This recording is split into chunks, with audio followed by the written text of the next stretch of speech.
As the AI layoff themes swirl and the discussion around AI and automation and human replacement reaches a fever pitch, a new study looks at just how capable AI is right now at doing entire jobs.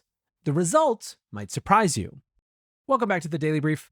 Today we are talking about an interesting new way of measuring agent performance.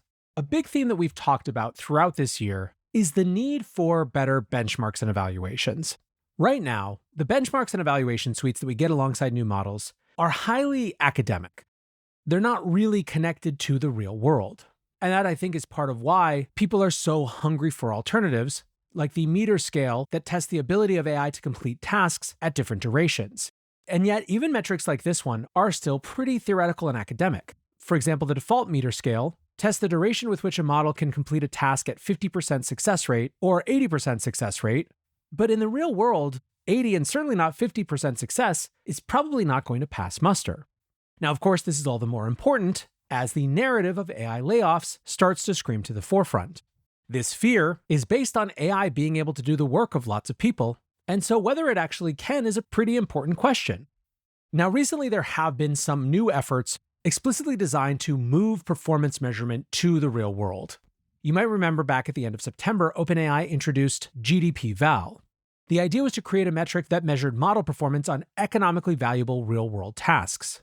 The way that GDPVal works is they took 44 occupations selected from the top 9 industries that contribute to US GDP, cut that up into 1,320 specialized tasks, or rather, worked with experienced professionals in each of those areas to cut it up into those specialized tasks, and then put the output of the AI through up to 5 rounds of expert review, including, as they put it, checks from other task writers, additional occupational reviewers, and model-based validation. When this was launched, I was incredibly excited about taking the move from evals into the real world, and so I sat up and took notice when Dan Hendricks, the director of the Center for AI Safety, tweeted out a new project called the Remote Labor Index that was explicitly, once again, about testing AI in the real world. So what is the Remote Labor Index? The creators say that the goal is to create a standardized empirical measurement of AI's capability to automate practical remote computer-based work. Now, importantly, the tasks that they tested on are not theoretical or academic. They were real-world projects sourced directly from online freelance platforms, primarily focused on Upwork. Like OpenAI with GDPVal, the group behind Remote Labor Index, or RLI, started by engaging directly with a set of experienced Upwork freelancers, 358 to be exact.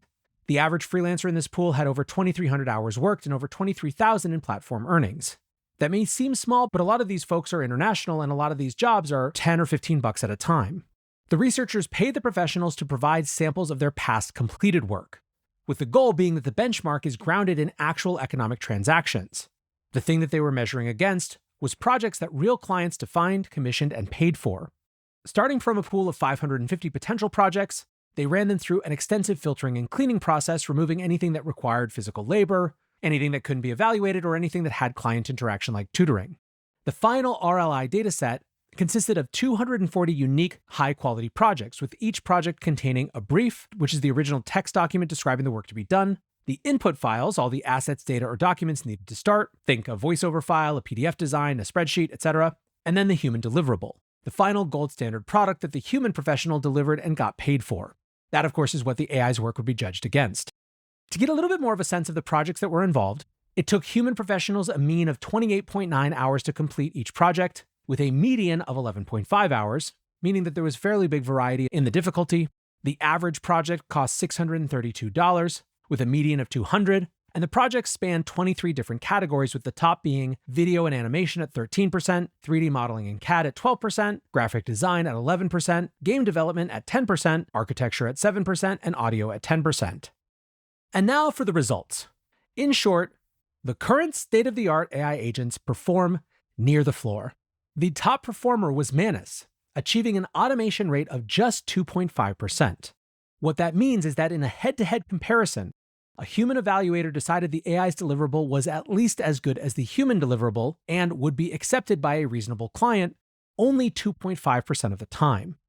Grok 4 and Sonnet 4.5 both had an automation rate of 2.1%, GPT-5 had 1.7, and ChatGPT Agent had 1.3, and Gemini 2.5 Pro had just a 0.8% automation rate. So why did the projects tend to fail? When an AI's deliverable was rejected, it was typically for one of the following reasons.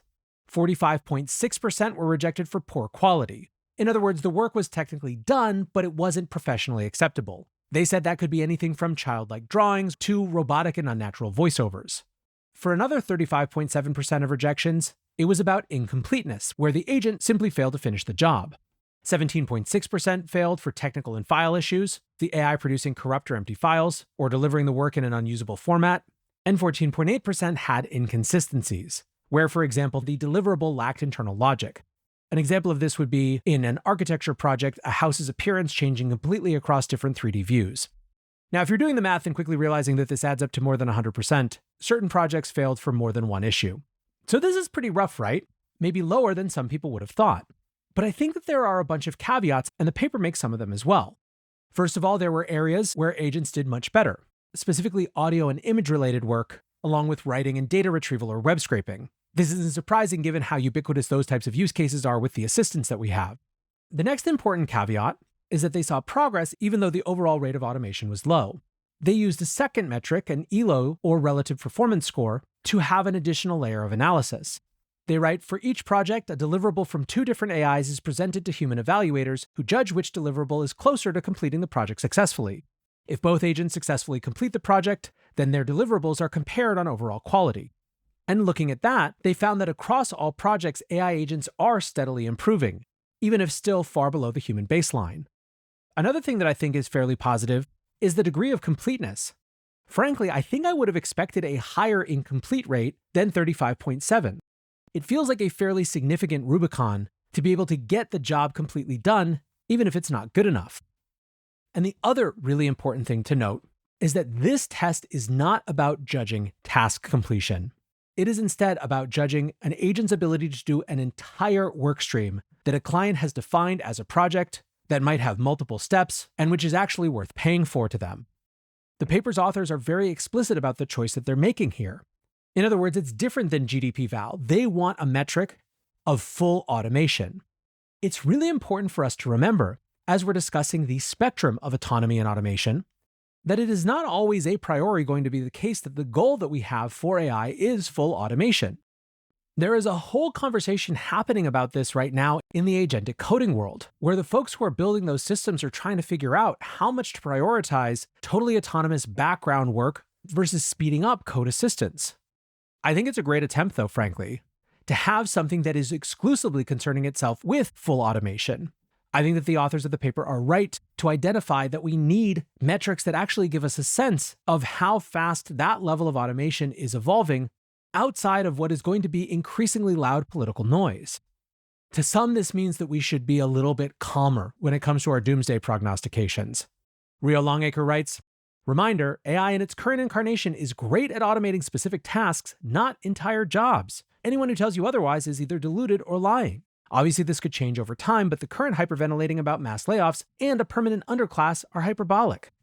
And what's interesting is that now that this is out, people are using it to ask if there are other important ways to measure automation as well. Amit on Twitter writes, 2.5% automation rate is actually really high for general purpose AI. Consider this. These are random, economically valuable projects spanning multiple domains, no fine-tuning, no human in the loop, just raw agent capability. Burkhoff implies that if you got into very specific areas like software engineering, the automation rate would likely be much, much higher. And so perhaps in addition to this base, we're going to need sector-specific measures and tests. Look, overall, I am here for it. I think the more that we can measure and understand what's actually going on and how we should be benchmarking the performance of our AIs, the better. Requisite shout out to our AI ROI benchmarking study that's live at roisurvey.ai. It's exactly why we have this project live. We want to help provide some of that information. And I really appreciate the group at the Center for AI Safety and their partners for doing that with the Remote Labor Index. For now, that's going to do it for today's AI Daily Brief. Appreciate you listening or watching as always. And until next time, peace.